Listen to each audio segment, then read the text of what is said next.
Halo Bapak Ibu Guru, apa kabar semuanya? Semoga kabar Bapak Ibu Guru dimanapun berada tetap sehat-sehat semuanya Bapak Ibu ya. Terkhusus buat Bapak Ibu Guru yang mau mengikuti P3K di tahun ini. Kali ini saya buatkan soal-soal SJT P3K 2023 Formasi Guru khusus P2 dan P3. Ini soal-soal FR terbaru ya Bapak Ibu ya, dari yang sudah siap ujian. Ini bagian yang ketiga. Kita langsung aja soal yang pertama. Kesempatan untuk menempuh pendidikan lanjut tidak mudah didapatkan.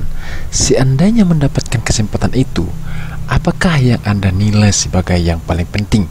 A. Pengembangan wawasan melalui belajar. B. Pengembangan jejaring sosial yang bermanfaat kelak bagi pekerjaan. C. Peningkatan kecakapan dalam melaksanakan tugas di tempat kerja. D. Peningkatan ilmu pengetahuan dan keterampilan sebagai hasil studi lanjut.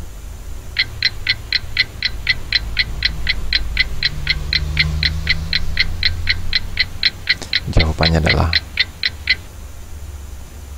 D. Peningkatan ilmu pengetahuan dan keterampilan sebagai hasil studi lanjut. Kita lihat pembahasannya. Berikut tujuan dari aktivitas belajar. Yang pertama, memperoleh pengetahuan. Salah satu tujuan belajar adalah untuk memperoleh pengetahuan baru. Melalui belajar, individu dapat meningkatkan pemahaman dan pengetahuannya tentang berbagai topik, konsep, dan fakta. Proses belajar juga dapat membantu meningkatkan kemampuan berpikir seseorang, sehingga pengetahuan dan kemampuan berpikir saling berkaitan dan saling mempengaruhi. 2. Menanamkan konsep dan keterampilan. Belajar juga bertujuan untuk menanamkan konsep dan keterampilan kepada individu. Konsep merujuk pada pemahaman tentang prinsip-prinsip dan ide-ide yang mendasari suatu bidang atau disiplin ilmu. Keterampilan melibatkan kemampuan praktis yang diperoleh melalui latihan dan pengalaman, baik itu keterampilan fisik maupun mental. Proses belajar membantu individu dalam mengembangkan keterampilan jasmani dan rohani, serta memahami konsep-konsep yang terkait. Yang ketiga, membentuk sikap. Belajar juga memiliki peran dalam membentuk sikap individu. Proses belajar dapat membantu dalam membentuk sikap mental, perilaku, dan pribadi seseorang. Guru atau pendidik memiliki peran penting dalam menanamkan nilai-nilai dan membantu mengembangkan kesadaran diri individu. Melalui pendekatan yang bijak, motivasi, dan arahan yang tepat, guru dapat menjadi contoh dan mempengaruhi sikap dan perilaku positif pada peserta didik. Kita lanjut soal yang berikutnya. Di sekolah, Anda sering berinteraksi dengan rekan guru lainnya. Suatu ketika, salah satu rekan guru Anda menjadi topik perbincangan di antara guru-guru lain di sekolah tersebut karena ia tidak memberikan nilai yang sesuai dengan kemampuan yang dimiliki siswa. Menyikapi hal tersebut, apa yang Anda lakukan pada rekan Anda? A. Mendiamkan hal tersebut karena urusan masing-masing. B.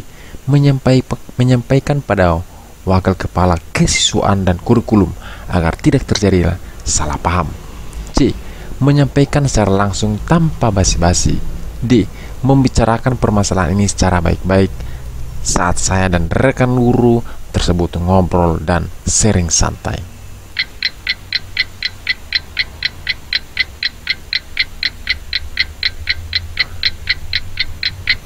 Jawabannya adalah D. Membicarakan permasalahan ini secara baik-baik saat saya dan rekan guru tersebut ngobrol dan sharing santai. Kita lihat pembacaannya. Sebagai guru tentu harus punya plan dalam mengajar untuk 1 tahun ajaran ke depan. Guru yang kurang persiapan dalam mengajar dapat merugikan perkembangan siswa secara akademis. Sebelum tahun ajaran baru dimulai, guru bisa membuat RPP atau rencana persiapan pengajaran, menyiapkan perangkat atau media pembelajaran sampai bahan evaluasi materi. Seorang guru juga harus terampil dalam mengelola kelas sesuai dengan karakteristik siswa. Hal ini bertujuan supaya materi belajar yang diajarkan tersampaikan dengan baik.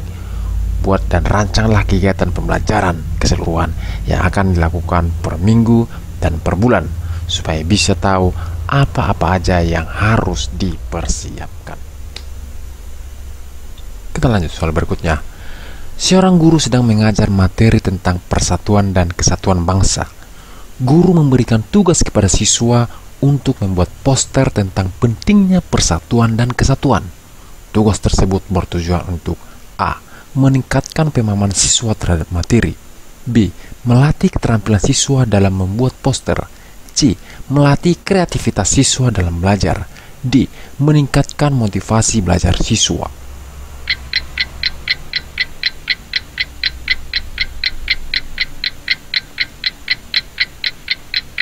Jawabannya adalah C. Melatih kreativitas siswa dalam belajar. Kita lihat pembahasannya. Tugas membuat poster bertujuan untuk melatih kreativitas siswa dalam belajar. Poster dapat menjadi media untuk menyampaikan pesan secara efektif dan menarik. Hal-hal yang harus guru pertimbangkan supaya memberikan tugas berdampak positif bagi siswa dan dapat menunjang pencapaian tujuan pembelajaran. Yang pertama, pertimbangkan kemampuan siswa. Pemberian tugas siswa di rumah atau tugas mandiri siswa di rumah harus selalu dititikberatkan pada siswa yang bersangkutan. Hal pertama yang harus dipertimbangkan sebelum memberikan tugas kepada siswa adalah kemampuan dan perkembangan belajar siswa. Selain itu, faktor penunjang seperti kondisi fisik, ketersediaan alat atau bahan yang dibutuhkan, dan juga referensi yang dibutuhkan saat penyelesaian tugas menjadi hal yang tak kalah penting untuk dijadikan acuan. Yang kedua, mempertimbangkan proporsi tugas yang diberikan. Tugas di sekolah maupun di rumah hendak tidak justru membuat siswa merasa kesulitan. Guru pintar harus mengukur proporsi tugas yang diberikan, seperti bentuk tugas dan lama waktu penyelesaian. Misalnya, siswa harus membuat proyek yang harus dipresentasikan, sedangkan hal tersebut membutuhkan untuk observasi, eksperimen, mencari sumber informasi, analisis, dan lain sebagainya. Kemudian guru pintar hanya memberi waktu yang sangat singkat. Tentu saat ini tidak masuk akal, karena siswa juga harus mengerjakan tugas tersebut dengan baik, bukan asal jadi saja. Yang ketiga, mempertimbangkan bentuk tugas yang diberikan. Tugas peserta didik atau siswa bukan sekedar rutinitas atau persyaratan saja, dengan tujuan untuk memotivasi dan meningkatkan semangat belajar siswa. Tugas hendaknya dirancang secara matang. Jangan sampai memberikan tugas dalam bentuk yang sama sepanjang waktu alias monoton.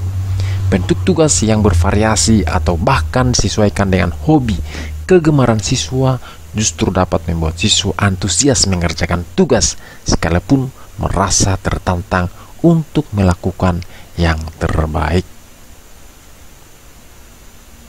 Kita lanjut soal yang berikutnya. Saat ini, kasus bullying atau perundungan terjadi di sekolah semakin banyak terjadi.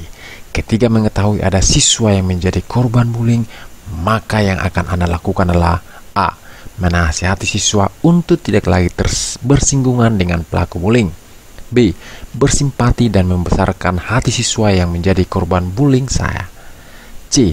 Mempertemukan pelaku dan korban bullying untuk menyelesaikan masalah serta menjelaskan arti pentingnya berteman dengan cara yang baik. D. Menemui pelaku bullying agar tidak lagi melakukan kesalahan yang sama. E. Mendampingi siswa ketika harus berhubungan dengan pelaku bullying dan memberikan langkah-langkah preventif.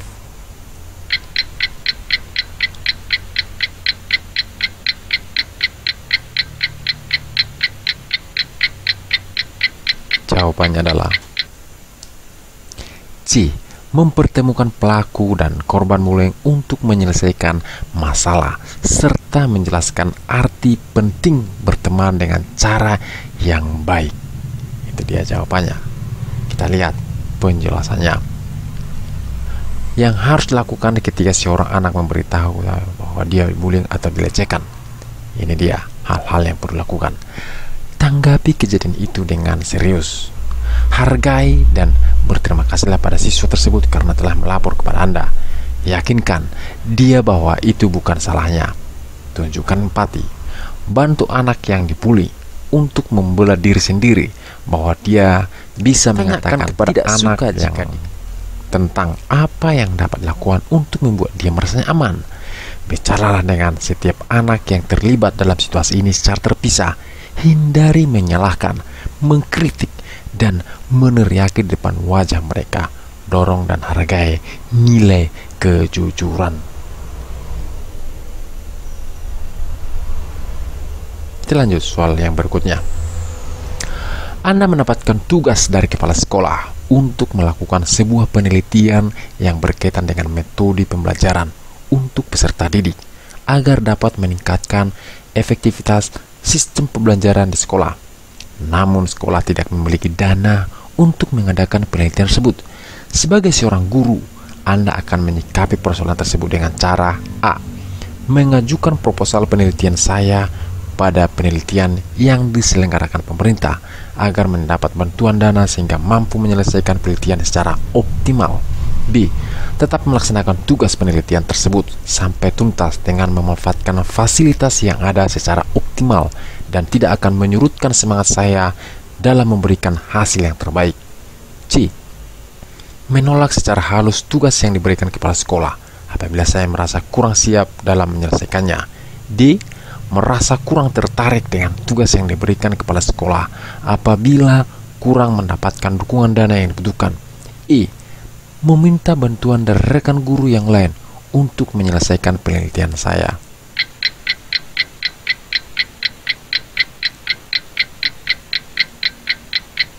Jawabannya adalah B. Tetap melaksanakan tugas penelitian tersebut sampai tuntas dengan memanfaatkan fasilitas yang ada secara optimal dan tidak akan menyurutkan semangat saya dalam memberikan hasil yang terbaik.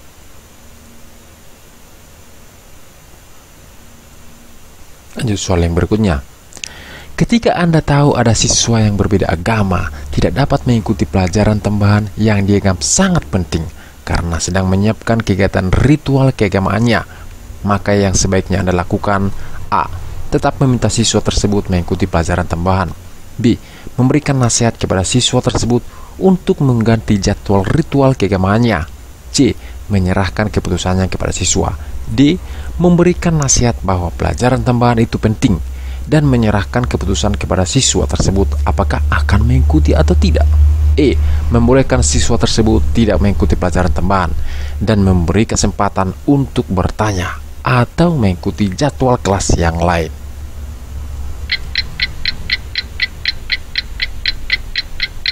Jawabannya adalah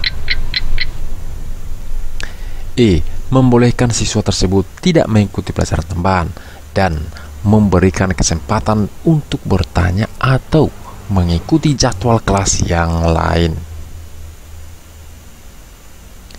Demikianlah soal-soal SCT P3K Guru tahun ini, khusus P2 dan P3.